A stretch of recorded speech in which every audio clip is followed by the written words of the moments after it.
কেমন হবে জাহান্নামের জাক্কুম বৃক্ষ? এ সম্পর্কে মহান আল্লাহ তাআলা পবিত্র কোরআনুল কারিমে এবং নবী করিম সাল্লাল্লাহু আলাইহি সাল্লাম হাদিস শরীফে কি বর্ণনা করেছেন? প্রিয় দর্শক, এসব কিছু জানতে হলে সম্পূর্ণ ভিডিওটি দেখুন। আসসালামু আলাইকুম ওয়া রাহমাতুল্লাহ। সহজ পথে আপনাদের স্বাগতম। মহান আল্লাহ তাআলা বলেন, নিশ্চয়ই গলিত তাম্রের ন্যায় জাক্কুম বৃক্ষ গুনাহগারদের খাদ্য হবে, ফুটন্ত পানির মতো তাদের পেটে ফুটতে থাকবে।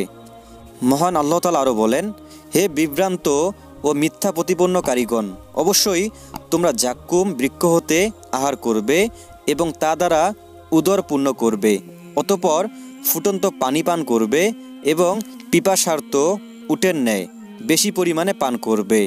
কিয়ামতের দিন এটাই হবে তাদের আতিথেয়তা। সূরা ওয়াকিয়া। মহান আল্লাহ তাআলা আরও বলেন, নিশ্চয়ই এ ধরনের বৃক্ষ জাহান্নামের তলদেশ থেকে উৎপন্ন হয়ে থাকে, তার মোচা যেন শয়তানের মাথা। সূরা সফফাত। জাক্কুম একটি প্রসিদ্ধ তিক্ত বৃক্ষ, কিন্তু এই উপমা দান শুধুমাত্র বোঝার জন্য, কেননা সেখানকার প্রতিটি জিনিস তিক্ততা ও দুর্গন্ধ ইত্যাদির দিক থেকে দুনিয়ার জিনিসের চেয়ে বহুগুণ বেশি। আর কতই না বীভৎস অবস্থা হবে যখন জাহান্নামীরা সেই বৃক্ষ থেকে আহার করবে এবং উত্তপ্ত পানি পান করবে, তাও আবার অল্প নয়, বরং পিপাসার্ত উটের ন্যায় অনেক পরিমাণে পান করবে। মহান আল্লাহ তাআলা আমাদেরকে জাক্কুম ফল, ফুটন্ত পানি ও জাহান্নামের সর্বপ্রকার আযাব থেকে হেফাজত করুন।